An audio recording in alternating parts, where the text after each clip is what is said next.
పహల్గామ్ దాడి తర్వాత భారత్ ప్రతీకార దాడి ఏ రేంజ్లో ఉంటుంది అనే సస్పెన్స్ కొనసాగుతోంది సార్. సో నిన్న ప్రధాని మోదీ చాలా సంచలనమైన నిర్ణయం తీసుకున్నారు. సైన్యానికి పూర్తి స్వేచ్ఛను ఇచ్చేశారు. ఉగ్ర దాడికి ప్రతిగా ఎప్పుడు ఎక్కడ ఎలా దాడి చేయాలో నిర్ణయించుకునే స్వేచ్ఛ సైన్యానికి ఉంది. దాంతోపాటు వారి శక్తి సామర్థ్యాలపై పూర్తి విశ్వాసం ఉంది అని చెప్పి మోదీ కామెంట్ చేశారు సార్. సో సైన్యానికి ఫ్రీ హ్యాండ్ ఇచ్చేశారు. ఇవ్వాల్సిందే కదా. పొలిటికల్ డిసిషన్ ఒకటే అయిపోయింది, పాకిస్తాన్ బుద్ధి చెప్పాలని. ఈ పొలిటికల్ డిసిషన్ భారత ప్రభుత్వం తీసుకుంది.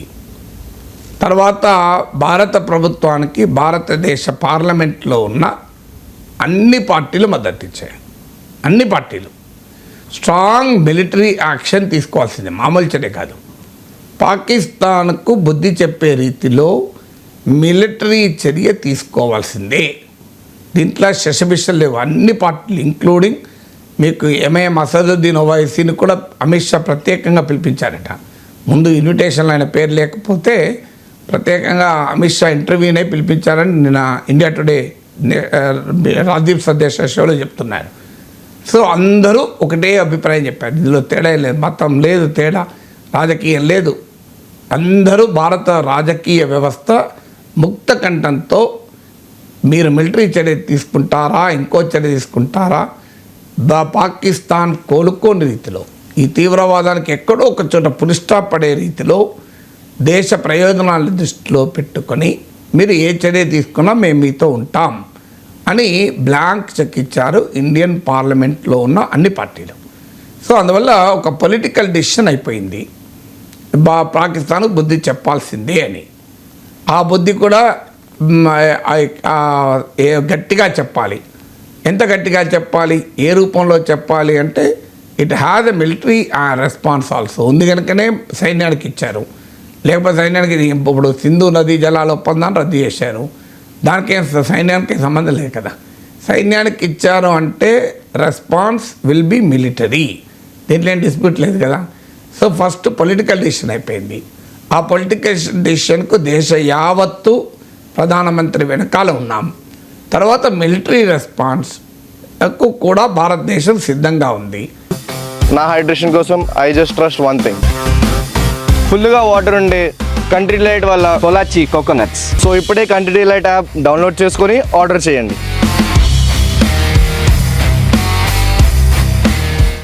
ఇక ఏ టైంలో, ఏ మోడ్, ఏ రూపంలో, ఏ టార్గెట్ పైన, ఏ విధంగా, ఇది ఆపరేషనల్ ఇష్యూస్ అంటారు దీన్ని. ఈ ఆపరేషనల్ ఇష్యూస్ను మనంగా డిసైడ్ చేయాల్సింది. టీవీ స్టూడియోలో ఉండి యుద్ధ వ్యూహాలు రచించకూడదు. టీవీ స్టూడియోలో ఉండి మిలిటరీకి మనం అడ్వైజ్లు ఇవ్వకూడదు. టీవీ స్టూడియోలో ఉండి మిలిటరీకి మనమే మేధావులు అనుకొని ఇట్లా చేయండి అట్లా చేయండి అని చెప్పకూడదు. We are confidence in Indian army. భారత సైన్యాలపైన మనకు విశ్వాసం ఉంది. దాని శక్తి సామర్థ్యాలపైన, భారత సైన్య దేశభక్తి పైన, భారత సైన్యకు ఉన్న కంబాట్ ఎఫిషియన్సీ పైన మనకు పూర్తి నమ్మకం ఉంది. వీల్ హోప్, వీఆర్ కాన్ఫిడెంట్ తీసుకుంటారు వాళ్ళు, ఏ చర్య తీసుకుంటారు. ఈలోగా ప్రపంచాన్ని మొబిలైజ్ చేయాలి. పాకిస్తాన్కు ఉండే అన్ని రకాల డిప్లొమాటిక్ సపోర్ట్ను చోక్ చేయాలి. అంటే ఈ దాడి జరిగినాక కూడా పాకిస్తాన్ దీన్ని అంతర్జాతీయంగా మద్దతు పొందడానికి ప్రయత్నం చేస్తుంది. అది అన్ని రకాల అగ్రెసివ్ డిప్లొమాసీ ద్వారా పాకిస్తాన్కు మద్దతు రాకుండా చేయగలగాలి. బాలాకోట్ స్ట్రైక్స్ అప్పుడు మనం చూసాం, ఆ మద్దతు రాలే. ఎవరు భారతదేశాన్ని ఖండించలేదు. ఐక్యరాజ్యసమితిలో మనపైన ఎవరు తీర్మానం చేయలే. ఎందుకంటే United nation charter self defence మీద ప్రియంప్టివ్ స్ట్రైక్ చేసే హక్కు ఇస్తుంది. నా దేశం పైన దాడి చేస్తుంది, నేను కూర్చొని ఊరుకుంటానా? సో ఆ హక్కు ఐక్యరాజ్యసమితి చార్టర్ ఇస్తుంది. అయినా పాకిస్తాన్కు ఏ డిప్లొమాటిక్ సపోర్ట్ రావచ్చు, దాన్ని మనం న్యూట్రలైజ్ చేసే పని చేయాలి. మనకు అనుకూలంగా మార్చుకోగలగాలి, కాదనుకుంటే అట్లీస్ట్ న్యూట్రలైజ్ చేయాలి. బహుశా భారత ప్రభుత్వం ఆ పని చేస్తోంది అని నా నమ్మకం. ఇవన్నీ బహిరంగంగా చెప్పి చేయరు కదా. ఆల్రెడీ మన ప్రైమ్ మినిస్టర్ ఇటలీ ప్రైమ్ మినిస్టర్తో మాట్లాడారు, ఇజ్రాయెల్ ప్రైమ్ మినిస్టర్తో మాట్లాడిన వార్తలు వచ్చాయి. మన ఫారిన్ మినిస్టర్ G20 ఎన్వాయిస్తో మాట్లాడాడు. So through the diplomatic channels చెప్పాల్సిన వాళ్ళకు చెప్పే మేరకు భారత ప్రభుత్వం చెప్తుంది, చెప్పి ఉంటుంది కూడా. సో అది డిప్లొమాటిక్గా పాకిస్తాన్కు సపోర్ట్ రాకుండా చూడాలి. నిన్న వార్త వచ్చింది తుర్కియా నుంచి మీకు మిలిటరీ కార్గో ఎయిర్క్రాఫ్ట్ కరాచీ ఎయిర్పోర్ట్లో దిగిందని. దాంట్లో సైన్యాన్ని ఆయుధాలను వాహనాలని రవాణా చేసే మిలిటరీ ఎయిర్క్రాఫ్ట్. సో అది దిగడం వెంటనే భారతదేశం స్పందించింది. తుర్కియా వివరణ ఇచ్చింది, లేదు ఇది రీఫ్యూయలింగ్ కొరకే మేము దిగాము అని. ఎందుకంటే పాకిస్తాన్కు అతిపెద్ద సపోర్టర్ తుర్కియే. ఎందుకంటే పాకిస్తాన్కు one of the leading military supporter కూడా, తర్వాత డిప్లొమాటిక్ సపోర్టర్ కూడా తుర్కీ. సో అందువల్ల ఇండియా స్పందించింది, దానికి తుర్కీ వివరణ కూడా ఇచ్చింది, ఇది కేవలం రీఫ్యూలింగ్ జరిగామని. అందువల్ల పాకిస్తాన్కు వచ్చేటువంటి డిప్లొమాటిక్ సపోర్ట్ను న్యూట్రలైజ్ చేయగలగాలి. సో దానికి అమెరికా నుంచి మొదలుకొని చైనా వరకు భారతదేశం మాట్లాడాలి. తర్వాత ఈ ఒక్క మిలిటరీ అటాక్ వల్ల మాత్రమే పాకిస్తాన్ ఆపగలుగుతామా? బాలాకోట్ స్ట్రైక్స్ తర్వాత కూడా మళ్ళీ ఈ పహల్గామ్ అటాక్ జరిగింది, సర్జికల్ స్ట్రైక్స్ తర్వాత కూడా పహల్గామ్ అటాక్ జరిగింది. అందువల్ల మిలిటరీ చర్య ఎలోన్ సరిపోదు.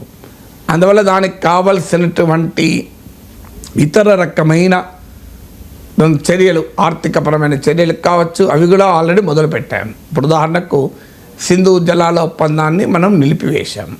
ఇప్పుడు పాకిస్తాన్ తన ఎయిర్ స్పేస్ను ఇండియన్ ఫ్లైట్స్కు ఆపింది. దానివల్ల నష్టపోయేది పాకిస్తాన్ కూడా, ఎందుకంటే మనం ఫ్రీగా పాకిస్తాన్ ఎయిర్ స్పేస్ ఎవరు వాడాడు. పాకిస్తాన్ ఎయిర్ స్పేస్ ఇప్పుడు ఉదాహరణకు బోయింగ్ 737 విమానము పాకిస్తాన్ ఎయిర్ స్పేస్ ద్వారా వెళితే we pay over flight are navigation fee of around $580. ఇంకా పెద్ద విమానాలు అయితే ఒక్క ఫ్లైట్కు $1,200 to $1,500 పే చేస్తాం. ఎవ్రీ డే కనీసం ఒక 100 ఫ్లైట్లైనా ఉంటాయి. అంటే 100 ఫ్లైట్లనే ఉన్నాయంటే అర్థం ఏంటి? డైలీ కనీసం కొన్ని ఫ్లైట్లకు $580 ఉంటాయి, కొన్ని ఫ్లైట్లకు $1,500 పెడతామంటే కనీసం మనము $1,00,000 ఎవ్రీ డే చెల్లిస్తాం పాకిస్తాన్కు. పాకిస్తాన్ ఇప్పుడు IMF అప్పు కొరకు ఎదురు చూస్తున్న దేశం అది. సో $1,00,000 ఇప్పుడు కోల్పోవాల్సి వస్తుంది. మీకు పుల్వామా అటాక్ తర్వాత కూడా, బాలాకోట్ స్ట్రైక్స్ తర్వాత 5 నెలలు పాకిస్తాన్ ఎయిర్ స్పేస్ని ఇండియా కాపింది. దానివల్ల పాకిస్తాన్ భారీగా నష్టపోయింది, మనమే నష్టపోలే. ఏది మనకు నష్టం, విమానాలు రీరూట్ కావాలి. దానివల్ల రీరూట్ చేయాలంటే కాస్ట్ పెరిగిపోతుంది, కాస్ట్ ఆఫ్ ఏవియేషన్. కానీ మనం భరించగలం, పాకిస్తాన్ భరించలేదు, అది తేడా. ఎందుకంటే పాకిస్తాన్కు $10 బిలియన్ ఫారెన్ ఎక్స్చేంజ్ ఉంటే మనకు $750 బిలియన్ ఉంది. వాడికి 2 నెలల పాటు దిగుమతులకు సరిపోయేంత ఉంటే మనకు 12 నెలలు ఉంది. So Indian economy can afford, but Pakistan economy cannot afford. ఇప్పుడు మనం కూడా దానికి రిటాలియేట్ చేయబోతున్నాం. ఇండియన్ ఎయిర్ స్పేస్ కూడా పాక్ విమానాలకు ఆపబోతున్నాం.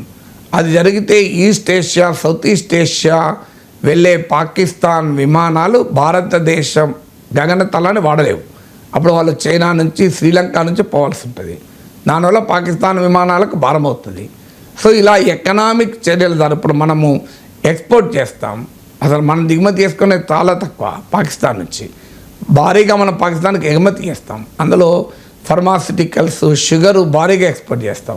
ఇలా పాకిస్తాన్లో మందుల ధరలు గణనీయంగా పెరగబోతున్నాయి. ఇండియా ట్రేడ్ రద్దు చేసింది కనుక. సో ఇలాంటి చర్యల ద్వారా పాకిస్తాన్ నవనాడుల్ని బంధించాలి. You have to choke Pakistan in every sense of the word.